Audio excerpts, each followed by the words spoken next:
Today's guest is a strategic investor who has a passion for identifying and unlocking the most promising founders in Web3. An athlete who takes the green by storm and wields a pretty lethal short game, cherished by many of my dear friends. Joining me today is Mr. Kavan Canekeratne.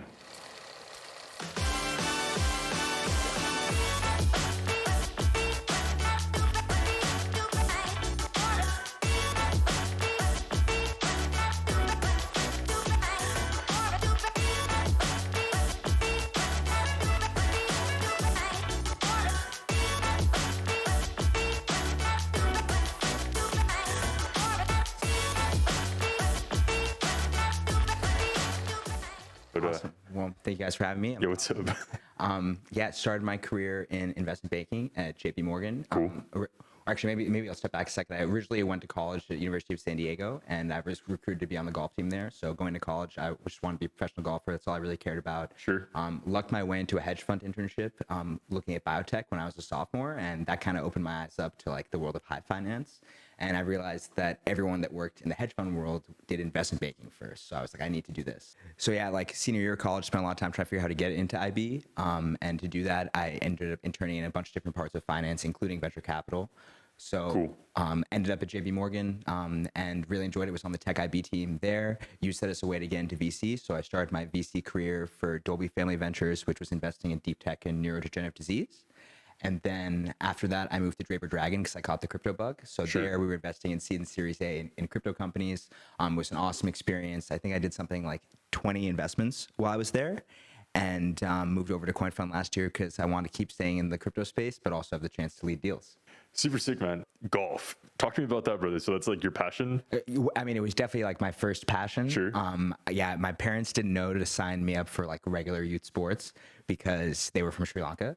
So I've always been super competitive. When I was like 10, started getting really into golf, and it was just the first way for me to let out my competitive outlet. And I became like absolutely obsessed with it. So played tournaments like all over the country, ended up being recruited, like I said, to play D1. And up until I was about 20 years old, I was like, I'm going to be a pro golfer. But I realized that my college teammates were a lot better than me and how hard it is to make it out there. And then that's when I pivoted. But I still play as much as I can. Last time I played a good bit, I played a course in New York. So it's how I like to spend my free time for sure. So do you get to golf like pretty frequently or like not anymore? I mean, in the summer, definitely, it's like easier to get out on the weekend. In the winter, it's a little bit harder. And then, the more time you spend in VC and in finance, the more people you find that golf. When you start your career, there's less people that will do that networking. But now I'm getting to the point where there's like a lot more, and I'm trying to do that as much as possible. I think it's honestly a great way to get to know people. Like you spend 4 hours with them, you see their personality, you see how they respond under pressure. So you can really learn a lot about a person. And like by the end of 4 hours, like you really know someone if you've golfed with them, Yeah, I mean, I've heard that. I really wanted to get into golf. My entire golfing career kind of started and stopped when I was like 5, man. I was like 5 years old, went with my dad to like the putting range or the driving range, I guess. Yeah. I'm not really familiar with the golf terms. I know like birdie and eagle. I know hole in one. Ripped a little Toontown back in the day. It was like a Disney game. You could mini golf, and that game was like online. Nowhere near the real thing. But I've heard that it's a really good way to do business. I mean, what I would say is, one, you're not too late. You can always start golfing. Sure. And then two, it is really a great way to do business because, like I said, how you get to know people. So, like my dad is who got me into golf. He used to be the CEO of a public company, and that was his favorite way to entertain clients is to take them out golfing. And I think there's just so much you can learn about somebody, combined with also getting to spend like quality time. Right? It's undivided. When you play golf with somebody, it's really easy to make a friend afterwards. So it's a great thing for business and for life. It's not like a little too competitive. Honestly, the coolest part about golf is you can have it be a competition and have it be really fun and everybody enjoys it. Because there's like aspects of things you take care of yourself, pairing up with somebody. So I think that's one of the things that draws a ton of people to the game is you can be competitive, but you don't have to hate somebody after. So are you chirping them like while they're swinging? Or? Absolutely. I mean, absolutely. If the person is down for it, like I love to chirp. I think it makes the game, banter makes everything more fun, right? So absolutely trying to do that. Are you like, you stay on course or you like off road with the cart? I mean, it depends how many drinks we've had, I guess. Okay. Yeah. couple beers takes you a little off road. Yeah. But the banter definitely, if people are open to it, I think it really adds a lot to it, which is fun. Yeah, that's super cool. Yeah, I definitely want to get into it. I've seen that, clubs kind of range in price. And so I've got ADHD, and like when I pick up a new hobby, I kind of go all in. I don't know how to play the guitar or piano, but I like wanted to do music at one point for like 6 months, and I I ended up buying 2 electric guitars, an electric bass, an acoustic guitar, a keyboard, and an upright piano. And you play all these now? No, I don't play them. Yeah, so that's what I'm worried about is like I bought like a whole piano and then like never ended up I Yeah, so I rip it up. People make that mistake. They like get into golf and they go spend like 2 G's on new clubs, Right. all this stuff. Like you don't need to do that. Like Yeah. you can go to like 5 Iron or T Squared. Like there are these great bars around the city. Like just try their clubs, see if you get into it. Find a friend that you know that golfs. Go to the driving range. Gotcha. Once you decide you commit to golf, then you got to give it at least 6 months because 6 months. the learning curve is really, really steep. Okay. But most people who decide they like it and give it that 6 months or whatever, they end up like playing for life. And once you get past that, you can always play. Like you don't have to get to a certain level, you know? Yeah, I mean, I guess like one of the things that I worry about with like the clubs is I don't want to buy like just like a set of like dust clubs and then show up and get no attention from the cart girls. Dude, the cart girls aren't looking at your clubs. I think if you show up and you're chill and you're not like a perv to them, you're probably gonna get their attention. Yeah, but I mean, I just don't know because like they're out there for tips, they're working. So if they see just kind of like a dust set of clubs, like they know. I mean, I'm not tipping anyways, maybe like $1 or $2. It's a good question. I can't say I've ever seen a cart girl comment on someone's club, so I think that you'll probably be okay. Okay, so like the cart girls, like maybe like not really knowing too much about the clubs. Most of them have no clue, man. Okay, cool. They know less about golf than you. Okay, I mean, maybe. Yeah, it's an even playing field. Yeah. Okay, cool. Yeah. So getting into golf and like making all these business deals. Have you ever made a business deal like on the green? Oh, that's a good question. Honestly, I can't say that I have yet because, like I said, when you start off your career, like that's not where people are doing business. But like as you get a little bit older, then like people are you're just kind of like at that status where you can do deals like on your own free time, I guess. Yeah, that's super cool. So you moved to New York about 2 years ago. Same here. What has been the transition like from? You said you were in San Fran before? Yeah. Cool. Yeah. So from San Fran to New York, what has that transition been like? And has it been better for business, better for social? What's it like? That's a really good question. So, I mean, I spent the first 3 years out of college in San Francisco. Sure. I worked in investment banking when I was there, so that will ruin anybody's social life. Okay. Why? But it was why? Oh, you're just working nonstop. Like the 90-hour week is very real when you're in banking. I think my team's average intensity was 86 hours while I was there across like the juniors. So that's what you're working with. Even when I branched out into VC, I would say for the social life, like San Francisco is really awesome if you can take advantage of all the things to do, like 2 hours outside the city. Sure. So going on hiking, going on hikes, going up to Napa, like stuff like that, going surfing. Yeah. But if you work in finance, a lot of stuff happens during the week. And so like you're kind of on like Monday through Friday. And then the weekend is like my time to hang out, right? So for golf, that's great. In San Francisco, everyone is gone on the weekend. So like my wife and I would drop stuff in our group chat with our friends and everyone's like, oh, I'm like XYZ place. Moving to New York, everybody's in finance. So on Friday, like you get hit up from a ton of people like, hey, I'm doing this weekend or doing that this weekend, right? And so it just made the social life like way, way easier. And kind of like we talked about when I got in, like a big motivation to move was at this stage of my life when people are kind of like late 20s, early 30s, just a ton of people live in New York. And so I moved here with like more friends than I can count. And now more of them have moved here in that time. And I'm really excited to be in New York for like this part of my life. Yeah, that's super cool. So you're at CoinFund now? Yeah. As an investor? As an investor on the venture team. Okay, investor on the venture team. So are you all investing a lot like in crypto projects or is it everything? That's right. So we actually only invest in crypto projects. Just a quick one on CoinFund. It was started by Jake Bruckman and Alex Felix back in 2015. Originally, it was a Slack channel where people were just sharing ideas about crypto. Sure. And because of that, they started getting really good deal flow. So do you do a lot of traveling as an investor? Yeah, that's one thing I really like appreciate about CoinFund. We're really big about in-person time. Sure. Yeah, and so if there's a deal that we're pursuing, the senior leadership is like, go meet this person in person and get to know them. Spend as much time with them as you possibly can. Yeah. And so they will send you anywhere to close a deal or like for conferences. So this year I obviously got to go to Denver. Sick. I only joined CoinFund like at the end of last year, so I missed last year's conference schedule. But I'm going to Paris for Proof of Talk next week. Cool. Our team, it's super cool. Yeah, it's awesome. One of my colleagues is going to Amsterdam for Money 2020 this week, so we travel a bunch at CoinFund, and I think crypto is a super global industry, right? So it makes sense that you need to go and meet people all over the world, and that's one of the things that drew me to the space. Yeah, I think that is probably like one of the biggest perks of working within this like Web3 blockchain crypto bubble is that because there's not like a ton of us. I mean, like it's growing every day, but it requires you to be all over the world because the audience is global. Did you get to go to Dubai or Consensus? I didn't go to Dubai or Consensus. We had actually a huge team presence at Consensus. I had just been doing the week before that. I had gone to like Vegas and Miami to do diligence on companies. Yeah, so yeah. I was just kind of tired, but we had a big team presence at Consensus, and then in Dubai we didn't have like as big a team presence, but we had a few people that went as well. And I heard good things about both those conferences, especially Consensus. Yeah, Dubai was cool. Consensus was cool. It was a little smaller than it was last year in Austin. In Austin last year, oh my God, it was so much fun. There was event after event that was just super stellar. In Dubai, also a great experience. Traffic was crazy. Traffic was crazy. Yeah, it was like 45 minutes to get from event to event. Even if they were like close, it's like the joke was like, I'll be there in 20 minutes, but you weren't. You weren't gonna be there in 20 minutes. But both experiences were cool. I had the how do you say, fortunate, blessing, pleasure being at both of them. And they were cool. It's cool. It's always a pleasure to travel. So where are you going to next? You said Paris? Paris for Proof of Talk, which is a new conference that's put on by X Ventures.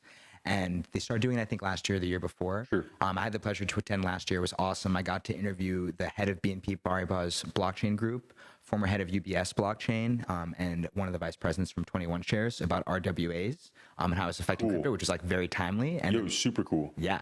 And this year I'll be doing a panel on DeFi with some people I'm interested to speak with. And it's a really like institutional and educational focused conference, but they host it in the Louvre. They do a startup pitch contest, which I'll be moderating. So it's a really unique event. And I think it's one conference that's going to keep getting bigger and bigger as years go on. Yeah, I mean, that's definitely a venue. The Louvre is really cool. I've been to Paris twice now, and the line's always crazy, man. So, like, how does it even, is a side entrance? It's a side entrance. You don't get access to any of the exhibits or anything. Right, That yeah. would be sick if you could go there. But it's like this like side venue attached to the Louvre. And what's fun about that is it's like in the heart of Paris, right? So like Right, yeah. you're a walk from everything that's fun to do there. And I really enjoy visiting that city. Yeah, it'll be cool. We'll be in Cannes at the end of this month, I guess, because it's June now. It's June 2nd. Crazy how fast this year is going. Yeah, right. It's been pretty fast. Especially like in crypto with all the stuff that's happened, like the regime change, stuff that's changing with regulators. Like I feel like this year is just going like every week there's something new. And so yeah, it's sometimes it's like crazy to take a breath and realize we're already almost halfway through 2025. The regime did change. Yeah, everything kind of changed over a little bit. So a lot of it actually, a lot of new regulation coming in.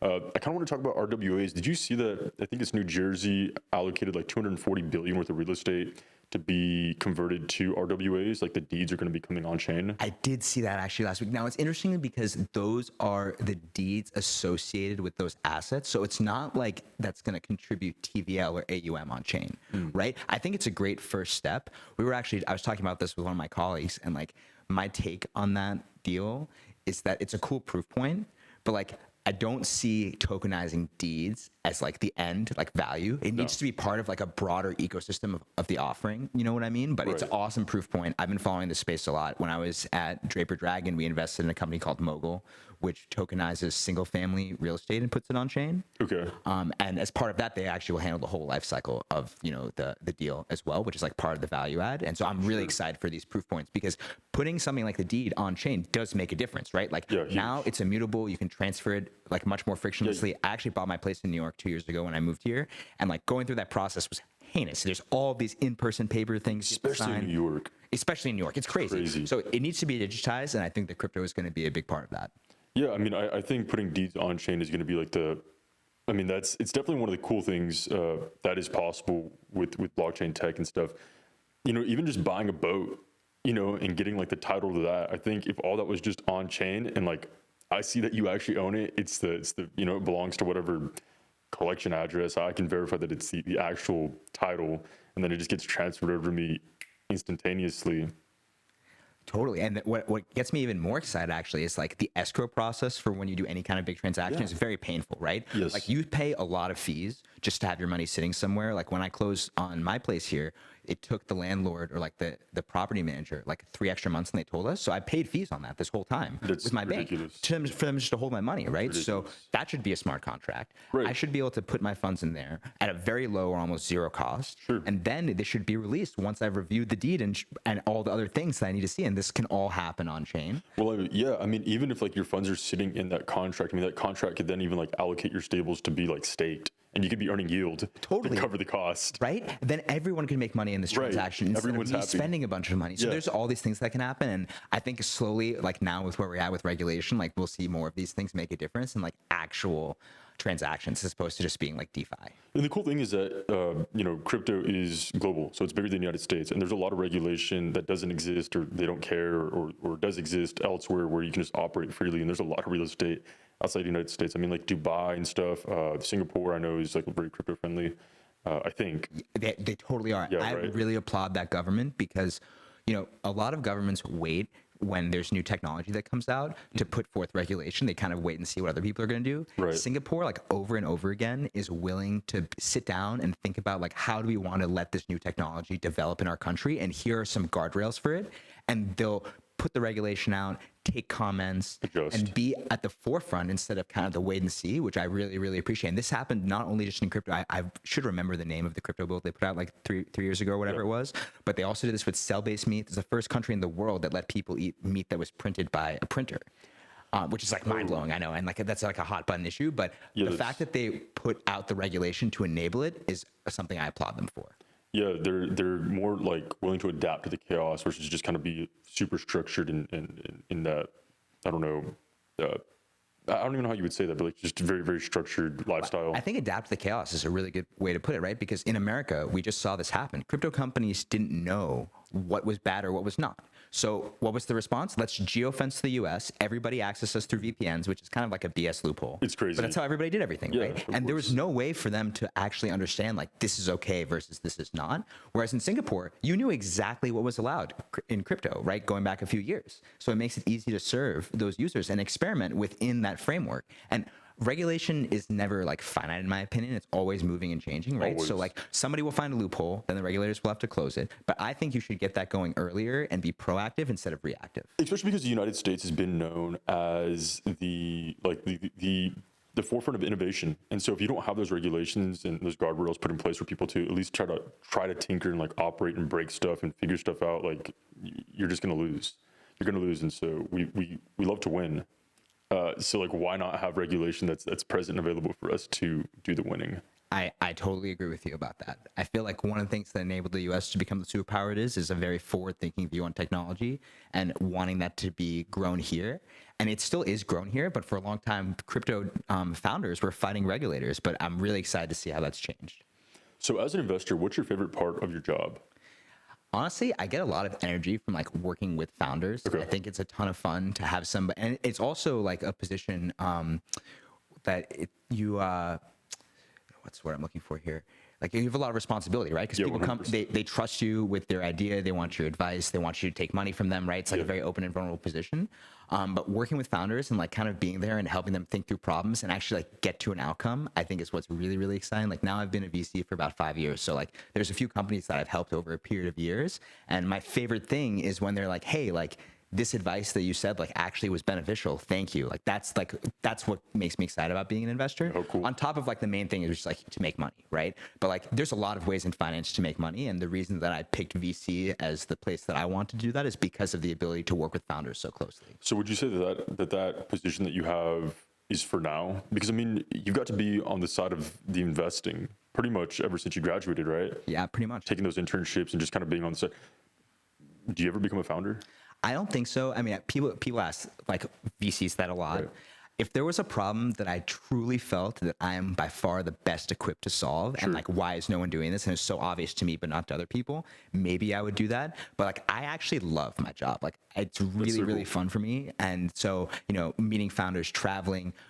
At the end of the day, like you're betting a little bit, right? Which is Yeah. something like from golf. Like little I gamble. became like part of what I enjoyed golfing has been gambling on the golf course since I was like 12, 13 years old. Right. And you put a stake in your performance, and that's like my favorite thing to do. And crypto or in VC is kind of the same. Like you do a bunch of research, you find somebody that's on your thesis, and then you make a bet on them and their company and like their vision.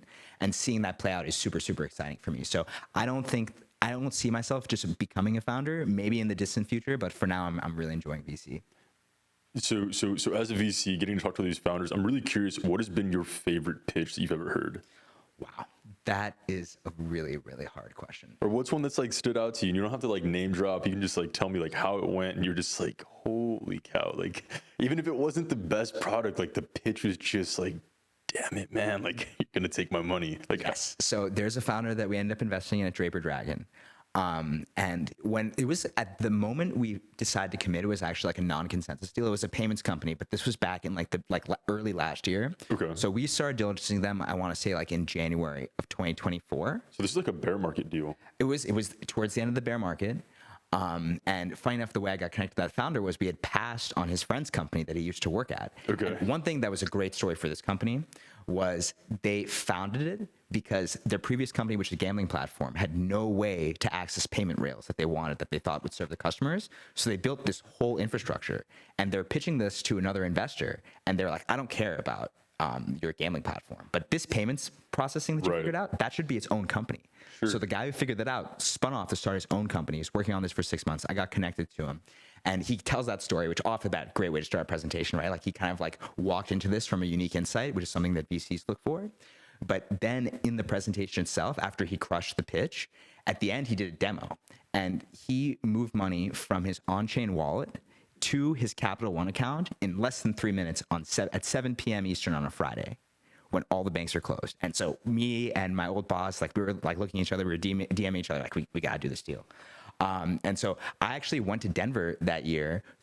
Like at Draper, we were typically like, the third or fourth biggest check in somebody's round. So no, there wasn't a ton of interest in these guys at that time. So I went to Denver being like, hey, like we can't write the full lead check, but we'd like to lead with this amount. And the CEO responds to me, actually, like this person wants to take the whole round. And so then I had to switch my position from being like, oh, can you just give me like a little bit of allocation, which he ended up giving us, and that guy's been crushing it. But yeah, that's one of the best pitches I received since I've been a VC for sure. Where did you go to college? Texas A&M. Okay. Yeah. I was who was I talking about with A&M this weekend? It's a lot of fun going to A&M, right? Yeah. Yeah, there's no doubt about it. I mean, like people want to say like, yeah, it is a tier 1 research university. A lot of really cool stuff going Yes, on there. that's exactly what we were talking about. Yeah, so there's a lot of funding that goes back. Texas A&M alum are like cracked, and they love their football. Yeah. So like the stadium there holds like 110,000 people. Has its own. When were you there? Lord, I think I started. I mean, I know I started in 2017 in the fall, and then I graduated in 21. So did you catch Johnny Manziel? No. Oh, you just missed him? Yeah. He was like 2014, 2015? You know, brother, I'm not really a big sports guy. Okay. I may look like I do something, like I may look like I play foosball or something, competitive, but I don't. I play League of Legends. Okay. Dude, Yeah. esports is real. Yeah, it's as real as you want it to be. I like that. I like that a lot, It's actually. as real as you want it to be. You can get really involved, and you can like deal with the whole dressing up part. Are you a gamer in general? Yeah, I don't want to admit that because it doesn't really help with the ladies. But Unless you make a bunch of money from it, dude. I think Ninja's doing all right. I mean, Ninja, he got a girl, man. I lost my girlfriend because I gamed while working.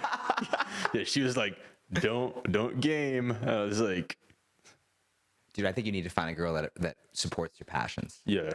But I mean, I think these days gaming is becoming like more and more a part of life in general, and Yeah. that's how you want to spend your free time. Who the hell cares, I dated a girl for a little bit, and she was super cool.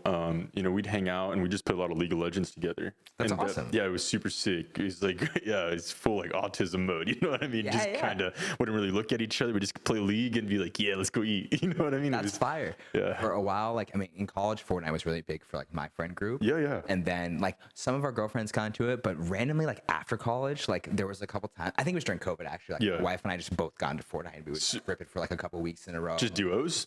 Not even. We would just take turns like doing solo, like Just back and forth. solos. Yeah. Damn. Cool. And that's a lot of fun, Yeah, I think it's the best when you can enjoy a passion. So I'm a big fisher and a hunter. So I grew up fishing and hunting. I don't know what I look like. I don't know, kind of like a cross between like a rooster and a whistle pig. You know what I mean? Kind of like, I feel like on a good day, that's kind of like a groundhog. You know what I mean? Just a good old whistle pig. I feel like that's kind of what I look like.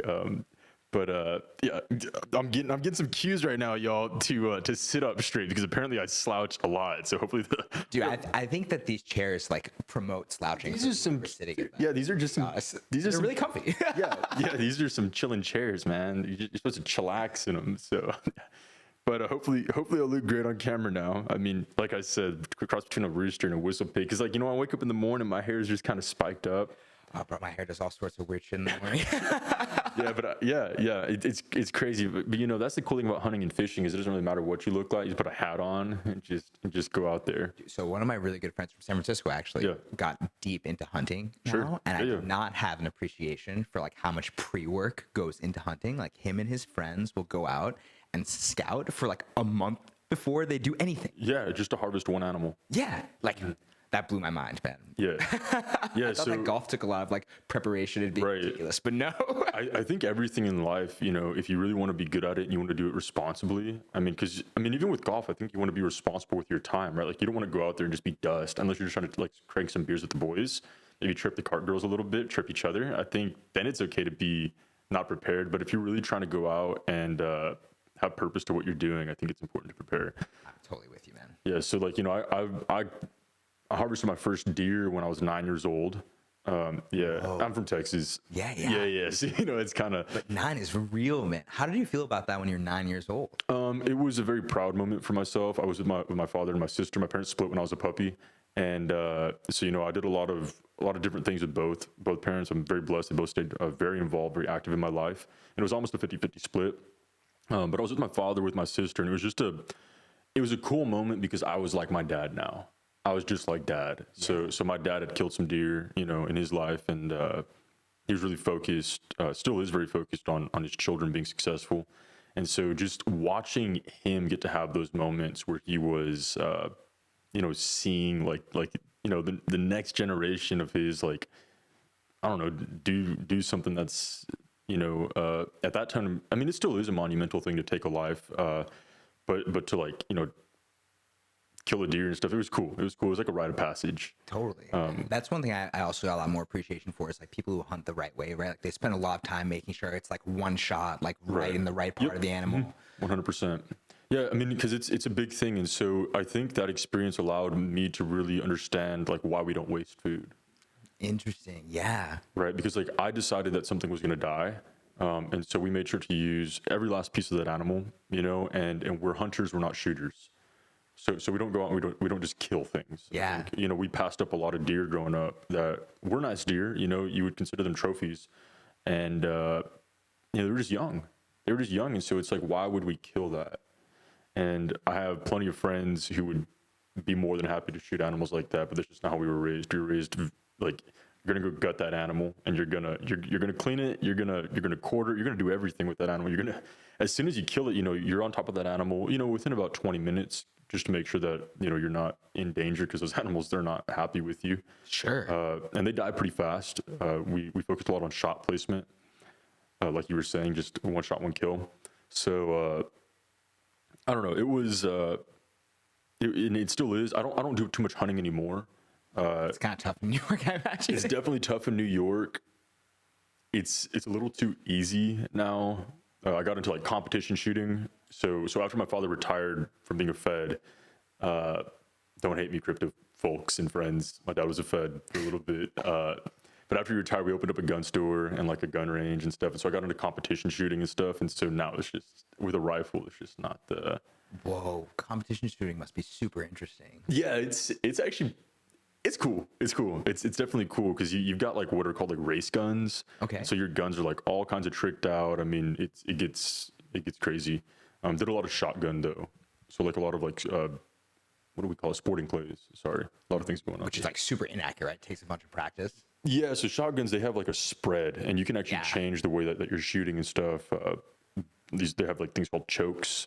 There's all kinds of technicalities when it comes, but it's a cool sport to be involved in. We actually have golf carts, and you put your shotguns in the back of the golf cart, and you ride around from station to station, and it's cool. It was a cool thing to grow up doing. You have a lot of appreciation for firearms. A lot of safety is involved, so that's really cool. You get to educate your friends on the importance of firearm safety and stuff. And then we did a lot of tournament fishing as well, so we were competitive on that front as well.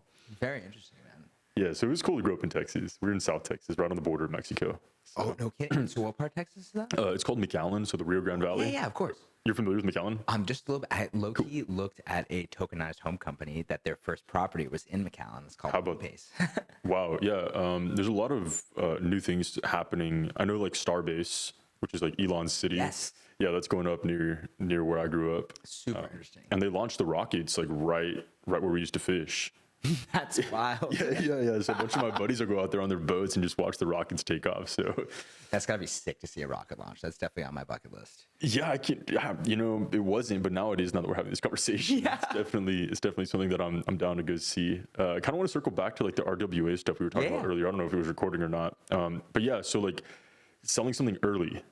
Oh yeah, like this point about, right? Yeah. So like, I think like as a VC investor, right, we need to invest in a company, and then that company needs to exit. In crypto, you can exit on a token. Sure. Traditional companies, you can exit the equity via IPO or Sure. M&A, right? But that means that somebody has to want to buy and hold on to that asset, right? So like, Yes. I'm in the business of taking a lot of risk on an asset. A lot of the assets I invest in are probably not going to be worth anything one day, but a few of them will be worth a lot. Sure. And then the return profile changes like as it gets de-risked, right? So like, for music NFTs, the example I like to give is like if I've been following Post Malone since he was on SoundCloud. Dude, Posty's cool. Awesome. And if he had an NFT that had access to his music or had some perk involving him, I would have probably bought that in high school.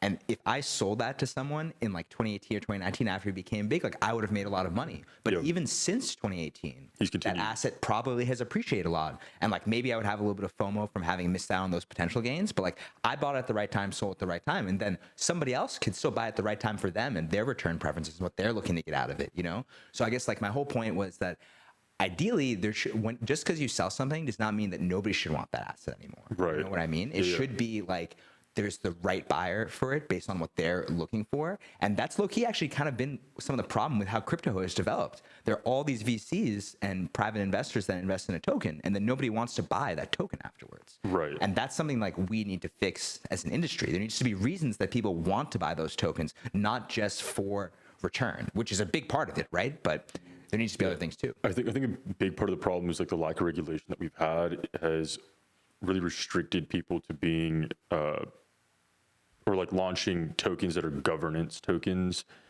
And then like these tokens, like even if you buy all the available ones on the market, like you still don't have majority and the team still has it. And like, that's a lot of what I've seen at least. And so like, there's no reason to buy this token. Like why would I buy it? And like the rewards are just to like dump on somebody else's head. And so like, I know what's coming as soon as the token drops, I'm getting dumped on. If I get an airdrop, if I was to get an airdrop and I did happen to claim it, then I would dump it immediately. When you sell something that you don't want to see it go up anymore, you know? Yeah. I mean, if it depends on what my strategy is, and so if I'm just trying to take my profits, and profit's profit, like you don't go broke taking profit. I guess we were talking about like tokens, like tokens dumping and stuff. With reference to that, when tokens launch, rarely now, especially now because the meta's gone, do you ever see them go return to like what they opened at? Oh yeah, absolutely. It's never going to happen again. I mean, Hyperliquid has only been up to the right since they launched, right? Yeah. I'm trying to think of an example of like something that launched like a little bit longer where you could kind of see like the whole arc. Oh, Helium is a good one.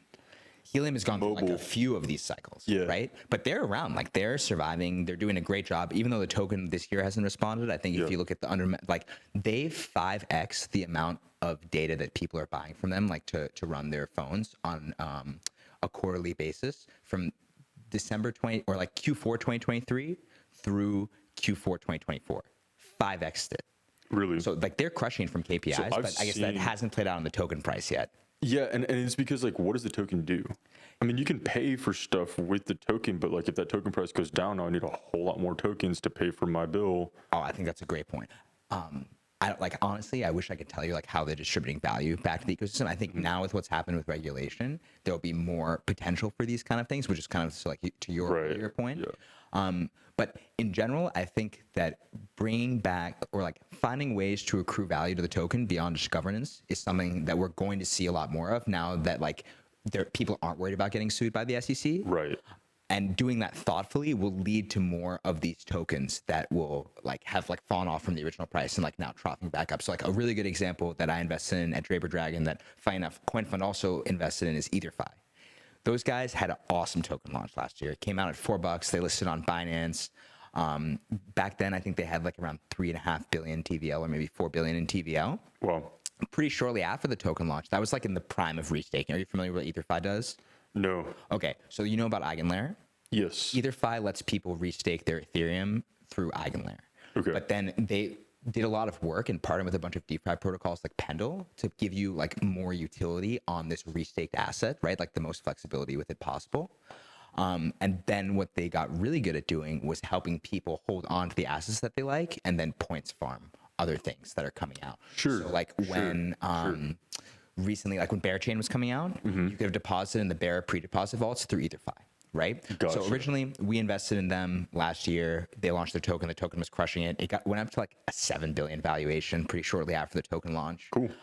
But there was no way like value like thing redistributed to anybody, right? So pretty shortly after, they actually turned on this switch. But last year, I don't know if you remember, like after the Bitcoin halving, the market like really cooled off. So these guys TGE'd right before that, and then when the market cooled off, their token got absolutely crushed, and it kind of stayed at depressed level for a long time. People just looked at it as like an ETH beta play. Sure. But if you go look at their actual fundamentals, like similar to Helium, the ETH and Bitcoin deposit has pretty much only gone up into the right.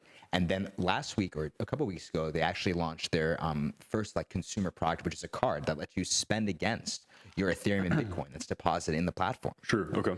And so even though the token isn't where it used to be, and it hasn't recovered to that level yet of the TGE price, which was, I think, like $4. Has it gone up a little bit at least? Yeah, I mean, at one point it was like in the 40s. Now we're back over $1, but they turned on protocol revenue. So like their annualized protocol revenue is something like 25 million bucks or like, you know, something in that range. Wow, cool. And like that, we're going to see more people doing things like this. And I think that that is going to be the catalyst for their token to keep continuing to appreciate, because now there's a real value prop. If I hold this token, I'm going to participate in the revenue of the protocol. Right. And I think that's what everyone was afraid of, is it like things becoming securities.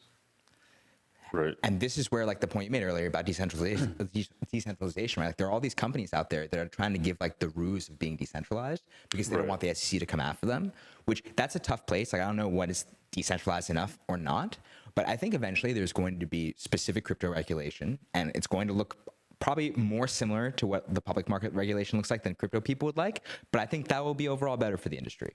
I think some regulation, even regulation that we're not fond of, is better than no regulation. Totally with you on that. Because then we know how to operate. Then we can find the loopholes, right? Because like loopholes exist everywhere. They exist for reasons. I mean, like the rhetoric is the rhetoric for all intents and purposes, and then it's up to a judge at the end of the day and how good of a lawyer you can hire, I guess, to kind of make those words end up in your favor. I mean, the best thing to do is just kind of stay away from any legal trouble. But if you are like a risk taker and you're trying to push boundaries and stuff, I mean, push them. I totally agree with you. Obviously, as an investor, I'm biased because like that's how we exit from things. Right. But also, like as a company, like why do people go public? It's the best access to the capital markets in the world, right? Like, that's why you go public in the U.S. Yeah. And anybody trying to build a company of like multi-generational value and outcome, the access to capital markets is a super important piece of that. So like it will be better for crypto companies when there is regulation and they know how they can accrue value, and then we can underwrite these things properly so they can have the best access to capital that's possible. Do you ever see the United States switching over to like USDC or like USDG or any of the, like the stable coins, making them like a what is it, a legal tender to pay your debts? That's a good question. I haven't thought about like legal tender. I mean, in some senses, like it doesn't even necessarily need to be because it's already working that way, right? Like, as long as you accept it, right? Like, but if I'm willing to accept an Apple, like it's the same concept. But like, do you think the United States will ever launch their own stable coin? Ooh, I actually have spent like a lot of time researching that. I mean, okay, cool. CBDCs were a big thing like 2 or 3 years ago, right? And we did a lot of research with this back when I was at DeadBear Dragon. And one thing that was interesting was all of the countries were developing their CBDC in a silo, or not a silo, in a small pocket of a few other countries, right? So like the US was working with, I want to say like Canada and the Bahamas and like a few other people. And then China is working with Russia and Brazil and like a few other people. And so all these people are developing CBDCs that have no interoperability because they're developed in their own group of people. And also governments are notoriously slow moving. So now I think it's probably too late for the US government to do something like that, like on their own. And they had changed the CBDC idea to like this FedNow thing that they're trying to roll out, right? Or maybe not change, but like maybe prioritize FedNow instead of that, which is just like digital direct payments through the US government. Sure. But I think that now with how fast stablecoins have gone, that they're going to just let that happen. And they're actually going to like be part of making it like a tool for them, you know? Like the tool here is that more people will hold US dollars than ever before. Right. It's like 250 billion in US dollar backed stablecoins, right? That makes them a top 10 holder, or pretty close to a top 10 holder of US treasuries globally. If they get to 300 billion, they're inside the top 10. And if they get to 400 billion, which is doable by year end, a lot of people in crypto think, they're a top 5 holder of US treasuries global. Like the Fed published their own research on stablecoins that they think it's going to be a $2 trillion asset class by, or like in terms of like AUM by 2028, I think, or something like that. So they know it's coming. They're leaning into it now. And for them, that just spreads the use of the US dollar, which is the best outcome they could hope for. Absolutely, right? yeah. I mean, that's... But so I don't see them launching their own stablecoin anymore. I think that they will just lean into this, which is great. Cool. Cool, yeah. I mean, just having it pegged to the United States dollar, I think is just, it's the name. Because like everyone's been talking about, like, when is the US dollar hegemony going to end? It's like, is the debt ceiling going to be a huge problem for us, right? Like, how are people going to have trust that we can actually like meet our funding obligations? But more people needing to buy US treasuries, that's definitely going to help this problem. Not the only answer, but I think it's a good solution, or it's a good part of the solution. Yeah, I definitely hold stable coins. It's like a big part of my portfolio. Is that just where you feel we are in the market right now? Yeah, yeah. I swing a little bit, do a little bit of swing trading. I'm a Solana maxi, so like not financial advice, y'all. But that's kind of where, if it's not stabled, then I'm in Sol. Very interesting. I know a few people with a similar strategy. I'm not a maxi for anyone, but any new person who comes into crypto, I tell them they should buy Bitcoin, Ethereum, and Solana. Those are my three. Yep. For like, Bitcoin is the first. It's digital gold, right? Anybody can understand that. Yeah. Then I think that ETH and Solana are the two best smart contract platforms today. And so if you're going to be in the industry, getting exposure to all three of those is like a good way to play the space. Yeah, I think that strategy allows you to learn. I think it gives you the perfect amount of exposure. ETH is cool. I'm not a giant fan of ETH because of how governmental they feel. I mean, I know they're like huge on decentralization, but like they just move so freaking slow that it's like a government, right? And like that's why I love Solana, because they're willing to move fast and break stuff.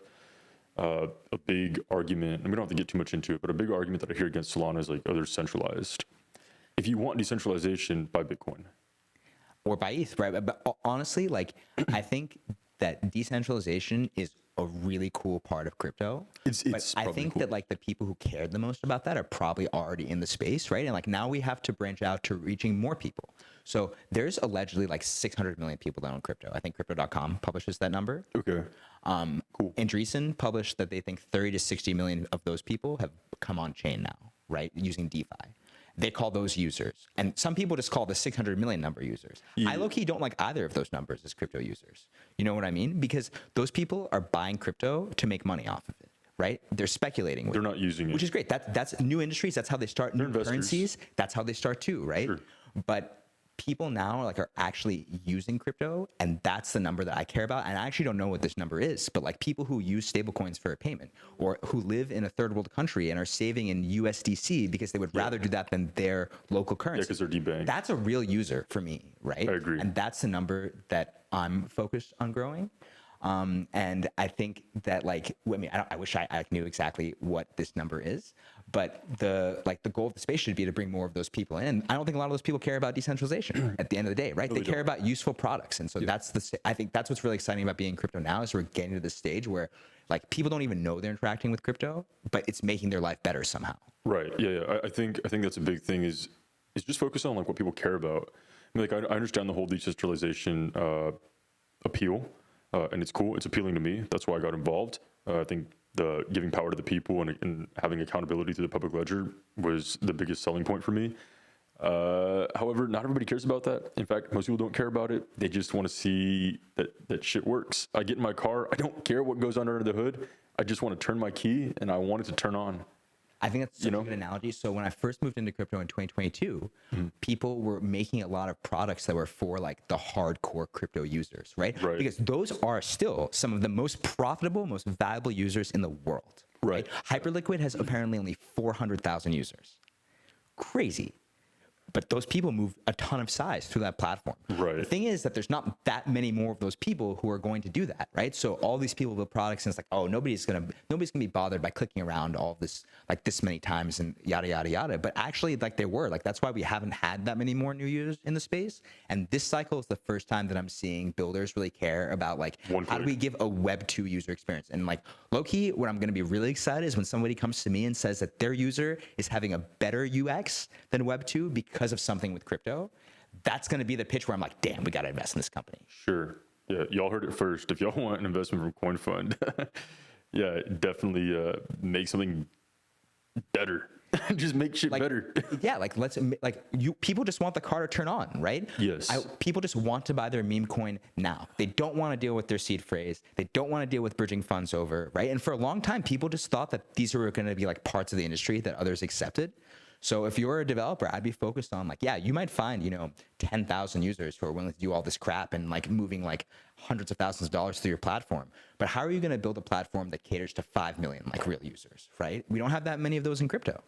Yeah, I can remember back in the day, like trading on Cash App, I'd be sitting in genetics class trading DraftKings. That's what I was trading. It's just swing trading DraftKings nonstop. That's actually kind of how I got into crypto, into like How about Bitcoin that? and stuff. Yeah, so I was swing trading DraftKings just to pay for lunch. I was working like 60 hours a week, working at the bar. I was a tutor. I did all kinds of stuff. Yeah, I was just swing trading DraftKings and like being able to just like load from Wells Fargo straight onto Cash App and then just trade and then send it right back to Wells Fargo was super cool. And so if you could do that with meme coins. Dude, like this is what Robinhood got right, That's Right. how I got into investing as well. I had my hedge fund internship, and then the following year, I was like day trading all of class on Robinhood. And like it was easier to day trade on Robinhood than interact with like most apps on my phone. Yes. Because it's so simple, right? And even as moving money was like a couple clicks, way less clicks than you deal with in a crypto app. And that's the kind of thing that you need. Like Robinhood actually made the trading experience more fun. Like they made innovations that other people have copied. Their UX was beautiful. They had haptic feedback, right? Like that's what, if you're a founder, you can't just be thinking, I'm going to get to parity. You need to be thinking that why am I going to get the incremental user from my competitor who has a huge head start on me, right? And that requires a better experience, not par. I think experience is the most important thing. I think you can even have like a lesser product and just have a better experience and win. Dude, so gambling is this is a space I cover for CoinFund. I wrote us a whole thesis about it, and in that space you see this playing out over and over and over again, right? There are plenty of people like DraftKings actually has a worse selection of bets than FanDuel, but most people I know in the U.S. like that are like true sports people are probably DraftKings users, and I think part of that is like their marketing, some of the user experience that they figured out. But it's interesting, right? Because like if you really cared about like the breadth of offering, like I think you would probably pick FanDuel.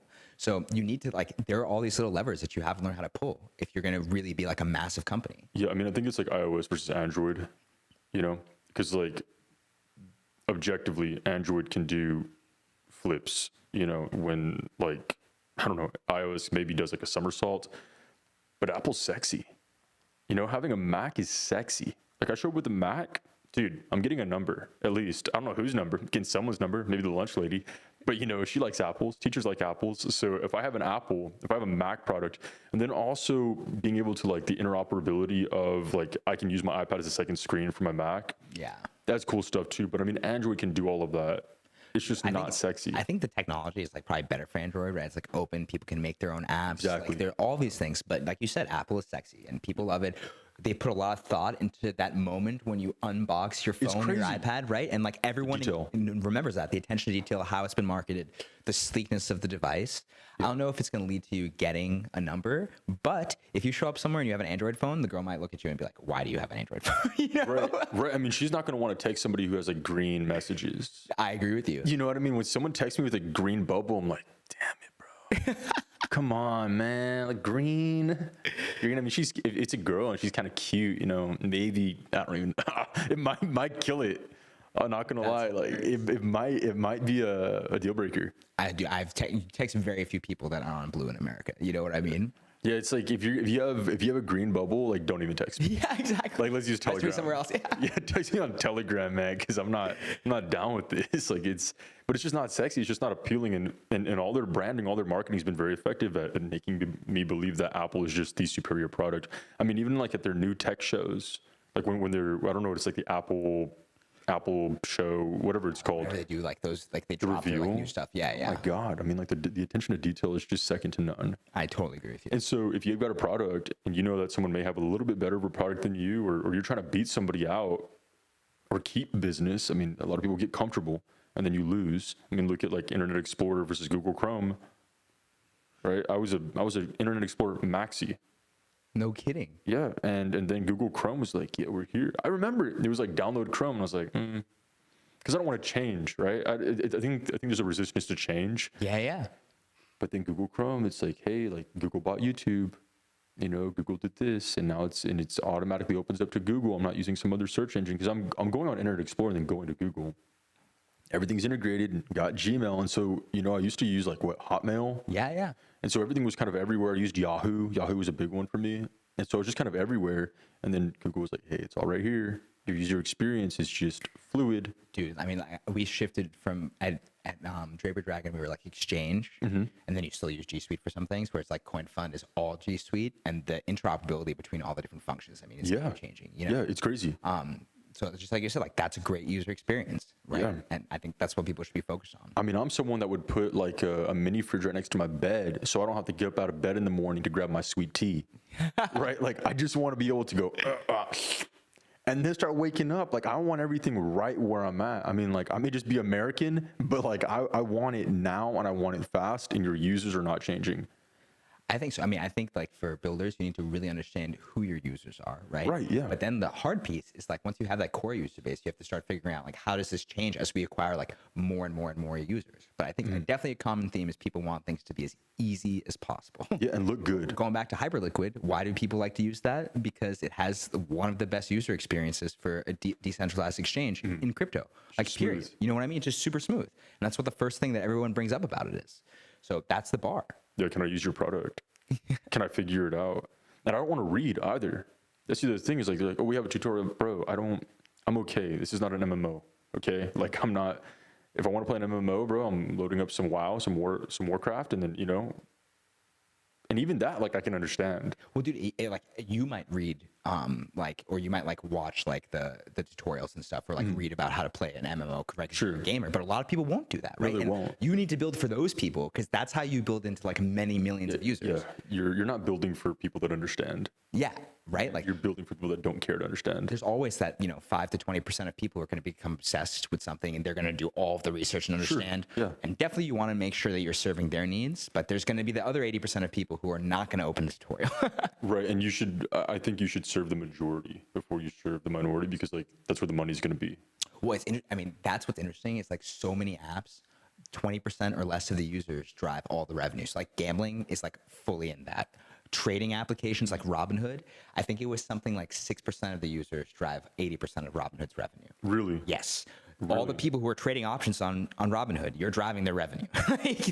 And now the crypto traders too, right? Right. The thing that's hard is you actually need to serve both of those people, because if you don't, like if you're a trading exchange, right, the liquidity of that other 80% of your users is super important for that 20% to get the experience that they want. Sure, Right? yeah. If you're a gambling platform, right, the liquidity from all of these people placing bets, that helps you like trade against your book on the inside. So that's like really the hardest piece. And I think in crypto, we see too many people building for like that 5 to 20% and not realizing that you still have to care about the other. You still have to serve them. If you're going to be being a winning company is not an easy task, right? No. If you're going to build like a massive company, you need the 20% should be like driving your revenue, and that's awesome. But the 80% should be a great business by itself too. And like that's a great business.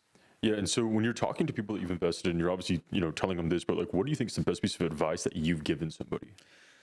Oh, it's so company specific. Sure. You know what I mean? I guess if you can like generalize it to, I would say like for fundraising, there's definitely things that like everybody could be doing better. Like there's best But to be practices that you can successful. take. Like, or to be successful is like actually building a company. As a founder is building a company, what have you noticed that when you tell somebody that it's more often than not, it's kind of what they were missing? I wish I could just point to one thing. Yeah, of to course. that, but I think in general, it's just encouraging people to look a little bit like further out in the horizon, because a lot of people really know what's happening like the next six to 12 months of their business, right? Like if you're a good founder, you probably like have a pretty good sense of what's happening in the next 6 months. Sure. Probably have a pretty good sense of what's going to happen like from 6 to 12 months, like rough sense of what revenue you could bring in, how many customers you're going to sign, stuff like that, right? But if you're going to build like a massive like category defining business, you need to be doing all of those things, and you need to have an eye on how that translates to what happens as you scale, right? There's only so much time in the day, so you have to understand how to prioritize different things. And so I think like a lot of the younger founders that I've worked with, like kind of encouraging them to like take a step back and think about like, what am I really building towards, right? And then use that to prioritize the decisions that you're making like on a shorter time basis. That's been helpful to them. And those conversations, what do they look like? Like, how do you even start that conversation? Are you just, hey, this is some things that I've noticed, or I mean, like, are y'all like at dinner? Like, what does that look like? It can come in a few ways. One is like people, like you're a seed stage company, right? And you're like, hey, I'm trying to decide between prioritizing these 5 things, which maybe there's even more things, but that's the list they whittle down for me. So then that's how I help them think about this is what you should be prioritizing now. And then the other way is like they had an opportunity that they captured, or they have an opportunity that they missed. And like, why did I miss this, right? And then you start thinking about like, well, like how did you need to get in front of those people? So like if you're selling to enterprises, that could take 2 years, right? If you're going to go sell to like the JP Morgans or the cities of the world. Yeah. So you have to be selling to them and selling to other people that will onboard faster. And ideally you're doing that, and you're also selling to like Citi, JP Morgan, Goldman, and Morgan Stanley all at the same time, right? And that's really, really hard to do. And so some people are like, you know what? I'm just not going to do the financial institutions because that's too much work for me right now. Probably the wrong answer if you want them to be your customer at some point, right? Then other people are like, I'm only going to focus on these guys because it's the most work. But then you're not going to generate revenue for a really long time. Yeah, you're just going to be. So that, I mean, this is not an easy problem. The balance. It's the figuring out how to balance that. And I think if you set yourself from like what you're actually trying to build and what's important for your business, it becomes a little bit more obvious like where you should spend time now. So do you find like the most successful founders are maybe like swimming in structure, or like adapting to chaos, like we said earlier? Like what does that look like? Are the strongest founders just chaos oriented, where they're just like chaos, like bring it and I'm solving it, or are they hyper regimented? I think that they're hyper regimented for the most part, and they're bringing order to the chaos to the best that they can. Okay. Right. So if the CEO or the leaders of the company, they're bringing as much process, as much rules, as much this is how we're going to handle things as they can, because inevitably so many things will change in their business in the course of a week, months, like definitely when you start getting out quarters, right? Day-to-day. So they're like the steady ship internally, setting the vision, holding people accountable, like driving operational excellence. And one way that really comes out that you don't notice till post investment is how they communicate to the investors after you've invested. So when you're doing diligence on somebody, people are so good about responding to your questions. Yeah, because they want your money. Of course. It's actually a very, very telltale sign that I've started to notice now after being a VC for a while. Like, how do the founders communicate with me post-investment, right? A surprisingly high amount, you almost hear nothing from them until something goes wrong. And they're like, yo, I need more money, or yo, like we lost this person, yo, we lost this customer that we were really trying to get, and now we're not going to make our projections this year, right?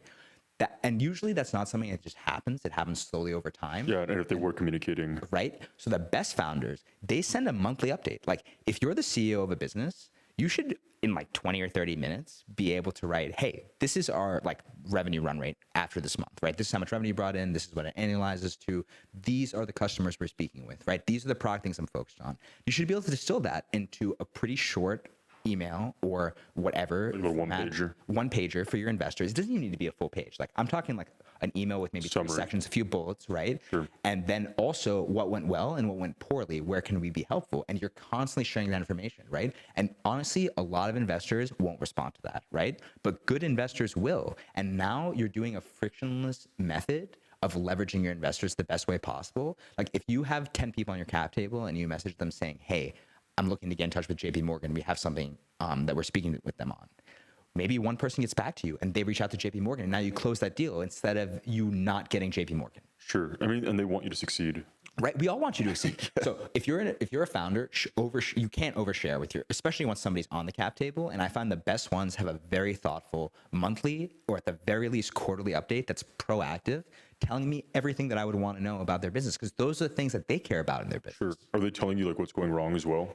Absolutely, right? Like, well, let's this month we lost this customer. This is why we think, right? By the way, investors, I'm gonna like think about this and like I'd love to get your feedback on what we noticed if you want to. And like also it can be a trap. Investors don't have all the answers, right? Like VCs give notoriously bad advice, but figuring out low friction ways to leverage your investors, that is a valuable skill set, right? Okay. Also keeping people apprised of what's going on, super, super valuable skill set. If you want to build a public company one day, or even like if you want to launch a token one day, you need to learn how to communicate with your investors, with your community, with all these people. And being proactive about that, I think is really the best answer. Brother, this kind of like advice is very powerful for me, so I really appreciate it. But this is stuff that like, it's kind of floated around, but it's never been said directly. So you've got a new person coming in and they have a great idea and they want to be a founder. Where do they learn this shit? Like where can they find out? There's a couple places, and like good founders also do this. One, network with other founders, right? Sure. Learn the best practices. So should you go work for somebody maybe? Honestly, if you haven't been a founder, if you haven't worked at an early stage company before, I would recommend doing that before you start a company, or working for an investor and like providing portfolio support and like seeing that from the inside. But you definitely, it's having a good idea is a lot different than executing a company, right? So seeing how that gets done, I think is super important. But great founders, great investors, great operators, they all learn how to leverage their networks for gaps that they don't have, so that they don't like know how to solve themselves. So like network your butt off, find people building in the same space as you, find investors like or later stage that maybe they only do series A or B, and get in with them and say, hey, what does a good series A company look like for you specifically? Because I want you on my cap table. You know what I mean? And really good founders will do that work, and then they'll start sending those monthly emails that they send to all of their investors with those prospective investors. Gotcha. Okay, that's cool. But that's where you learn this stuff, right? Talking to people who have experienced it. The other thing too that I struggle with is like being aggressive and going out and like asking for money. I think it's really hard. And recently, actually, I heard. I wish I could remember who said this advice because they positioned it really, really well. Okay. One thing is you should be very specific about who you're targeting, right? So if you're building an NFT platform, like not that many people in crypto care about NFTs anymore, right. So that reduces your investor set. If you're building a crypto company, not that many people in fintech care about crypto companies, right? Especially if you're early stage. So that's probably eliminating a bunch of investors. You would be shocked at the amount of biotech companies that end up in my inbox. I'm like, you send me an email to coinfund.io for your therapeutics company, like huge error, right? So first of all, know your audience. Sure. And then from that point, that's when you start doing this networking, figure out what's actually exciting for them. Don't go waste your shot on goal if this investor only speaks with people that have $1 million in ARR. You know what I mean? You should find that out about them and figure out how to get in. And then also, investors judge you based on how you get in contact with them. So if you want Pantera to lead you around, you need to figure out who in my network knows someone at Pantera and use that as a warm intro. Don't just get like Paul's email and then email him. You know what I mean? Right, because cold. Yeah. Because like so many people do that. Leverage your network. That's what's important. And if you don't know somebody there, you got to start backwards. I spoke to a really great founder recently where they got in touch with really high up people at Twitter by working backwards from who Elon follows on Twitter. No shit. And I was like, that is awesome hustle. I respect that so much, wow. Right? So like those are the kind of things that needs to get done that people aren't willing to do. It's not magic. It's a lot of sweat. But that's what it takes. You need, like, if you're going to be a founder, you need to be great at networking, period. Or find someone on your team that will do it for you. I respect the sleuth too, Totally. Like going backwards and tracing information. I mean, like early crypto days, there's a lot of people that, were trying to pull fast ones and stuff. And if you're able to sleuth, you're able to just kind of, they think twice. I totally agree with you. Kind of drop a picture of their mom in chat and they're like, yo. It's like, yo, it wasn't hard. I just, followed some stuff and found your Facebook. And when I was trying to get into investment banking, that was one of the things that helped me like absolutely the most. Every call I took, I would stalk that person on LinkedIn, see who I was connected with them. Right. Then I would go Google them. If there was something on the first 2 pages of Google, I knew that about that person before I spoke to them. You know what I mean? So I think that's important. I think it's important to know things about people before you talk to them. Absolutely. And if you're doing enterprise sales, right, do all of that before the person you speak with, right? Like figure out where they went to college, if you can, how they spend their spare time, what have they been reading on LinkedIn that they liked, or what have they been tweeting about, whatever it is, because that might find like one thing that helps you strike a chord with someone. Yeah. Yeah, some common ground to stand on. Yeah, because at the end of the day, like a lot of how business is done is relationships, right? I mean, you talked about like what's the value of golf for business? It's building a relationship with someone, and shortchanging building a relationship with someone will totally change like your ability to close a deal. Yeah. You know, like if you're a stablecoin provider, it's pretty unlikely that your solution is so unique and groundbreaking that only you can do this. Right. So yeah. yeah, like obviously it's new technology and it's amazing. Sure. People will copy you. The mode is, how do you make customers like you the best? How do you provide them the best service? Right. How are you the sexiest option? Yeah, exactly. So speaking about relationships, kind of the last like topic that I want to touch on is how do you maintain a healthy work-life balance? Yeah, I mean, honestly, I think at this stage of my career, I have consciously picked to not maintain a healthy work-life balance, which is everybody's choice, right? Some people really want to prioritize, Yeah. I work 9 to 5 and I'm done.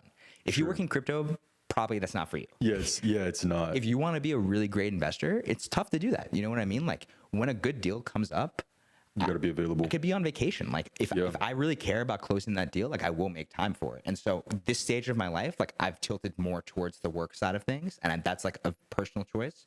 I think everybody should make that choice for themselves and then be open about like, how does this look? So like when I was in banking, I was too much like, that was way too much work. You Yeah, know what I mean? like 90 plus hours is crazy. That's It was insane. coming out of my sleep at the end of the day. Yeah, so it's not okay. I was like, I can't do this. CoinFund, nobody's making me work 90 hours a week. Am I online like most days of the week? Absolutely, right? But it's around my schedule. This stage of my life, I'm more than happy to do that. And then, you know, as you get older and have kids and stuff, I think then you start thinking about like, you know, how does this look in that world, right? But I think like work-life balance, I think, is a little bit overrated, which is very easy to say if you're a finance person.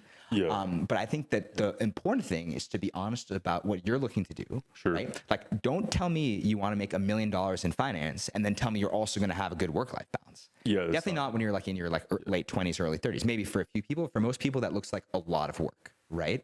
If you want to be a good VC investor at this stage of your career, it's like a lot of work, but it also pays dividends. Like when you are the partner at the fund and people are sourcing deals for you, then you don't have to be taking 50 calls with founders a week. Right.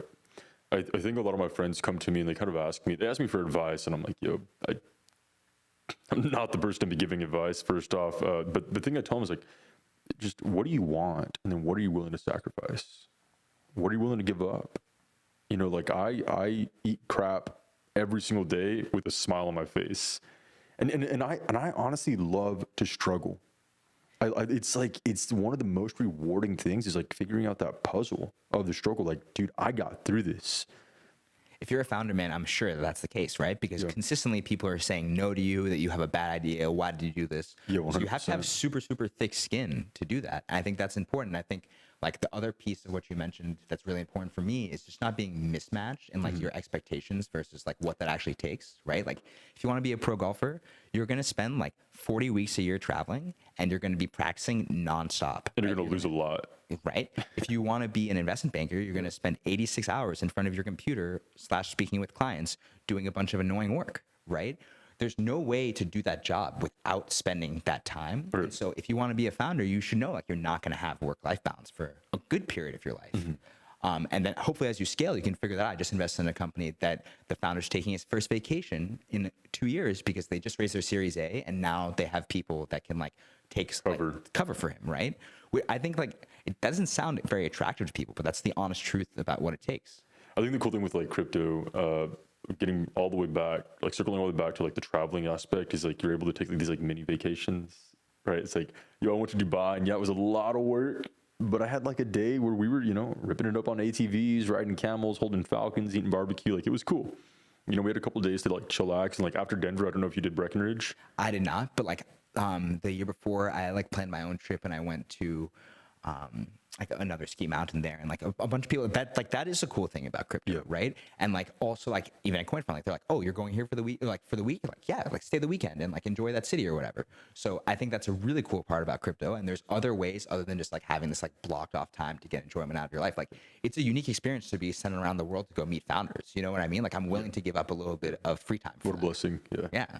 Yeah, and I think the other thing too is like you actually make the best relationships. You form those tight bonds after the event, right? Like if I go to a conference and I meet you, it's like, yo, what's up? Telegram, probably never gonna text you again.